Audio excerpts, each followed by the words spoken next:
নমস্কার দর্শক বন্ধুরা, আমি প্রণতি কিষাণ চ্যানেল থেকে আপনাদের স্বাগত জানাই।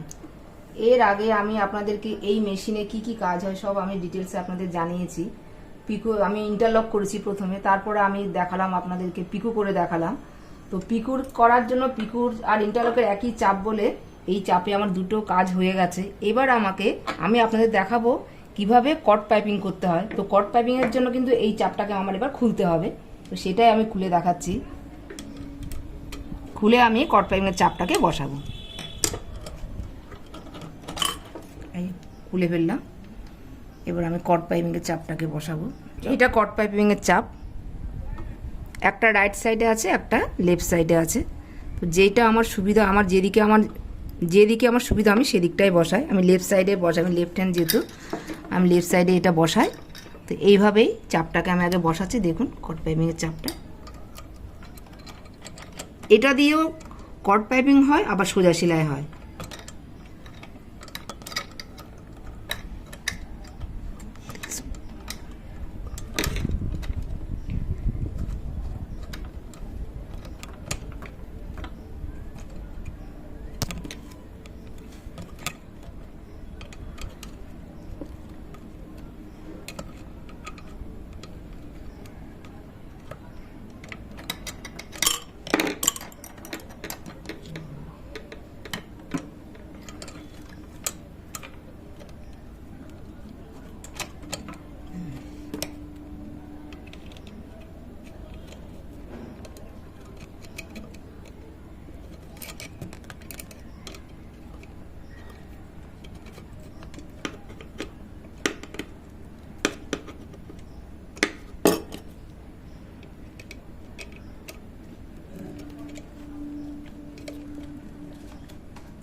এটা দিয়ে কট পাইপিংও হবে, আবার সোজা সেলাই হবে। এবার কট পাইপিংয়ের জন্য আমাকে এইটা খুলে দিতে হবে। এই যে আমি পিকুর জন্য যে আমি নাম্বারটা রেখেছিলাম 3 নম্বরে, এটাকে আমি এটাকে খুলে দিচ্ছি।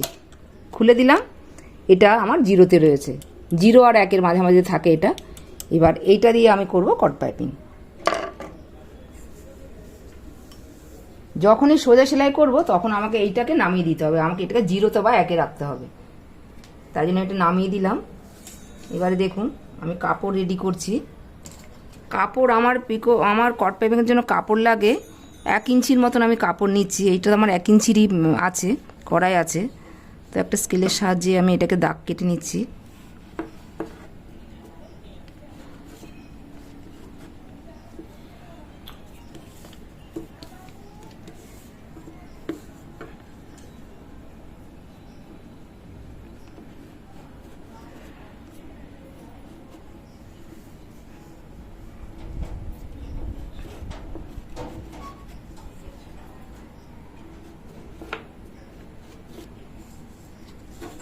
দাগটা কেটে নিলাম চকের সাহায্যে।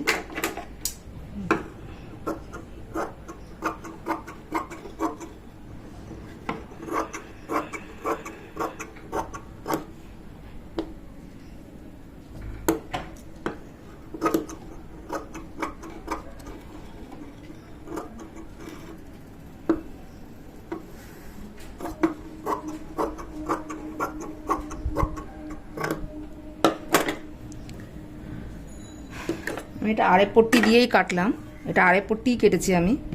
তো এই হচ্ছে আমার কট। এবার কটে বসাবো। কট যখন আমি কাপড়ে জয়েন করব, কট আমার এই 1 ইঞ্চির মতন একটু বাড়তি রাখতে হবে। বাড়তি রেখে তারপরে আমি এটাকে সেলাই করব।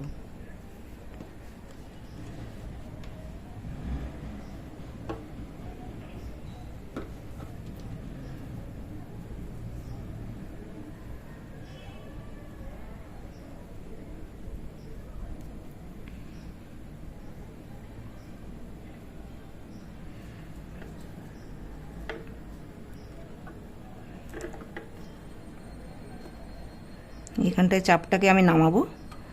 চাপটা নামিয়ে তারপর আমি আস্তে করে সূঁচটাকে আমি আগে বসাবো। সূঁচটাকে বসালাম, এবার আমি শুরু করব।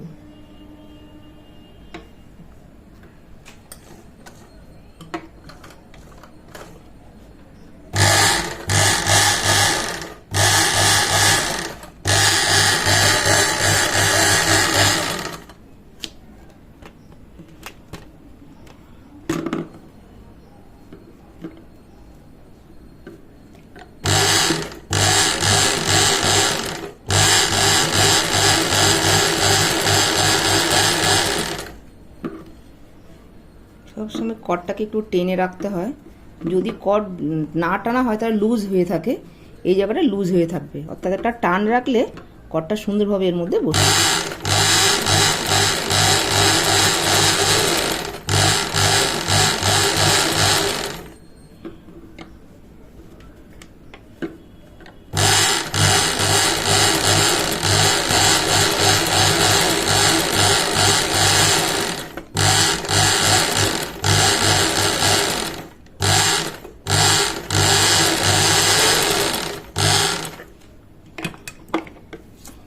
দেখুন সুন্দরভাবে কর্ডটা আমার বসে গেল।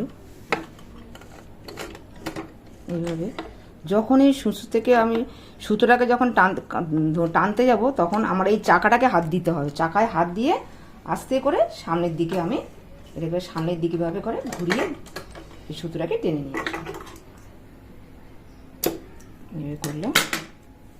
এবার কর্ডটাকেও আমি একটু টেনে নেব, অর্থাৎ কোনো জায়গায় যেন লুজ না থাকে।